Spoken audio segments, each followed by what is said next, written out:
What's up guys, Starlink here, and today I'm going to talk about some of the games I enjoyed playing in 2019. Now this list isn't going to be in any specific order with one game being better than the other, it's overall just a list of games I enjoyed playing in the year of 2019, or I'm still playing to this day. And also keep in mind that not every big hit release is going to be on this list, for obvious reasons of not playing the game yet. I mean, 2019 was full of a bunch of big releases, and my backlog is big enough as it is. Hell, I haven't even played some games from 2018. God of War. But anyways, with that said, let's jump right into it and just see what games I enjoyed playing in the year of 2019.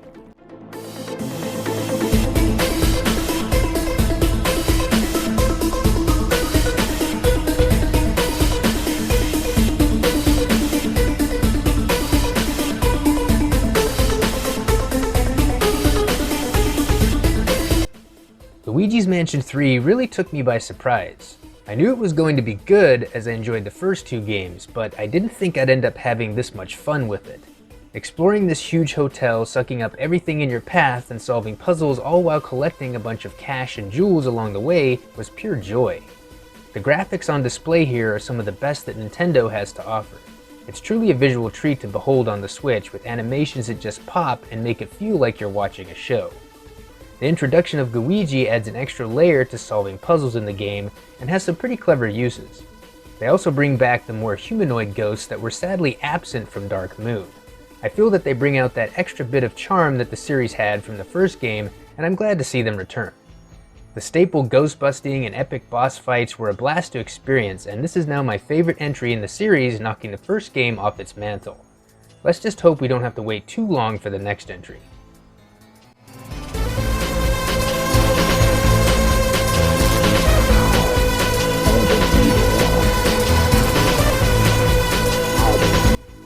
I really enjoyed the first Mario Maker on Wii U, so of course I was bound to love Super Mario Maker 2, right? It does everything the first game did, only better, with more tools to utilize and create just about any level you could imagine. Everything is a breeze to get a hold of as well, and you'll be creating your first level before you know it. I love the single player segment that they added here, something that was sorely lacking in the original game. It gives more reason for people to just jump right in and start playing some well-designed levels, while also bringing them up to speed on how to create their own. This ended up being my most played game in 2019 on the Switch, which isn't really too surprising considering there is an endless amount of levels you can play from other people, as well as spending time creating your own. Which reminds me, I need to go back and create some more levels myself.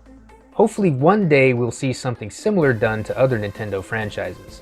A Zelda maker is what a lot of others talk about, but I'd also like to see some love thrown in the direction of a Metroid maker of some kind. I think that would be pretty cool, honestly.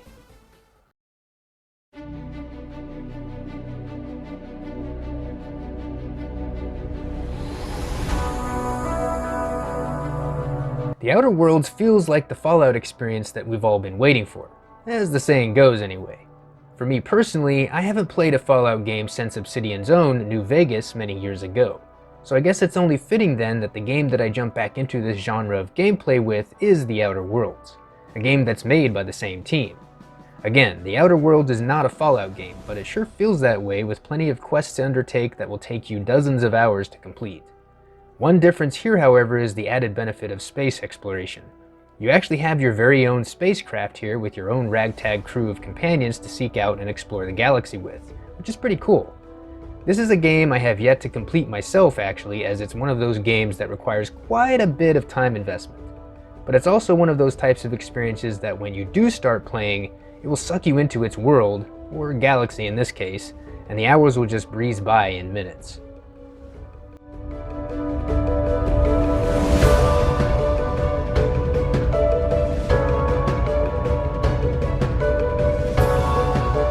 I'm ashamed to admit it, but I was never really fond of strategy RPGs at first.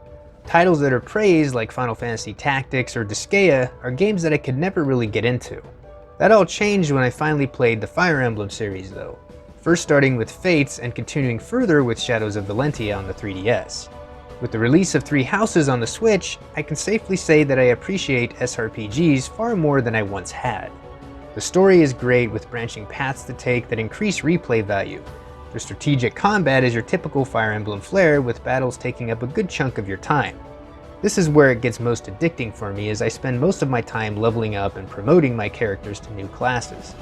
There are still a lot of things for me to do in this game before I can even consider it complete, but I enjoy playing it every chance that I get. Maybe now that I enjoy SRPGs more, I can finally give games like Final Fantasy Tactics the proper chance that it deserves. Who knows?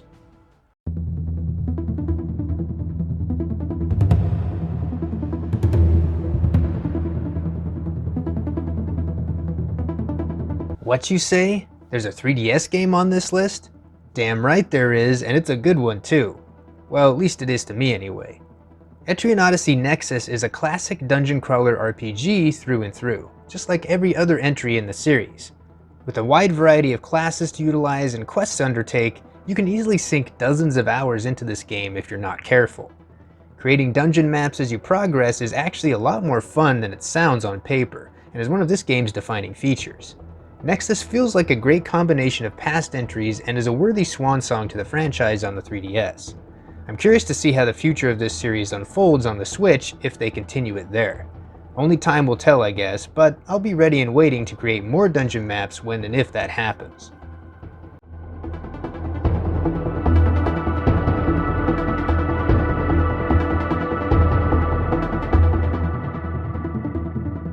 Star Wars Jedi Fallen Order is a game that I originally never planned on buying. It was only after looking up some info and watching a few videos that it really started grabbing my attention.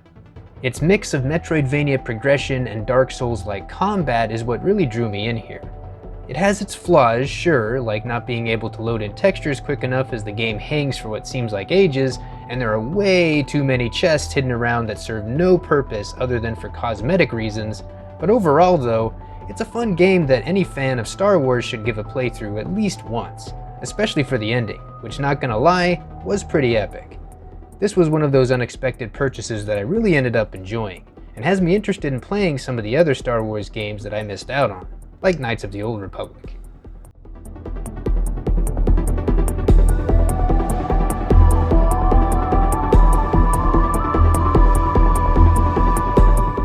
Ah yes, the Link's Awakening remake. Chances are, if you've been following my channel, you already know how I feel about this game as I've done a review of it. But long story short, I really love this remake just as much, if not more, than the Game Boy original. The improvements made, like permanently mapping certain items to buttons that you had to constantly cycle through manually in the original game, is a welcome change indeed. And having more warp points added across the map is very convenient to get to where you're going quickly. The only real gripe I had is with the Dungeon Maker content. It just seemed like a missed opportunity that should have been made into its own game, only better, with more tools to work with. Zelda Maker, anyone?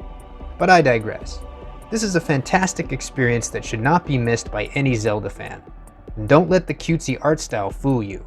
This is a very faithful remake of the original Link's Awakening, and if Wind Waker has taught us anything, it's never to judge a game by its cover.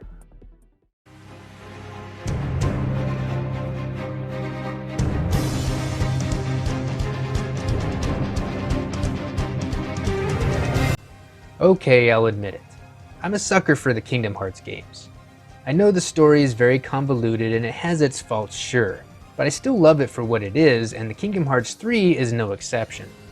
The combat is very button mashy and the attraction special moves can be abused, making things way too easy at times, but I still find it enjoyable and the attack animations look great.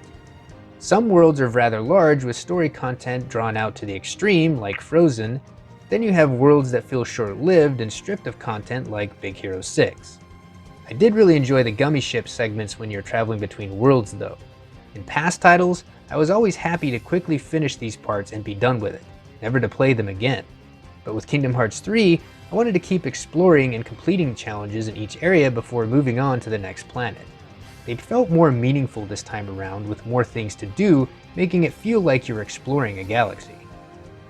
I've been playing the Remind DLC lately and enjoy it for the most part. It doesn't add much content story-wise, but man am I loving the new super boss fights, something I felt was lacking in the base game. The main game may be button mashy with no real layer of strategy involved when it comes to boss fights, but the same can't be said here. One false move could end up getting you killed fast if you don't stay on your toes and learn the enemy's patterns. They are very challenging, but rewarding when you finally finish them off. Now, is the Remind DLC worth the $30 though? I'd say not. Again, there's not much added story content, and the boss fights, although fun and challenging, may not be for everyone. If you really love the game, you'll probably buy it regardless, but otherwise, I'd say wait on a sale, as $30 is asking a bit too much.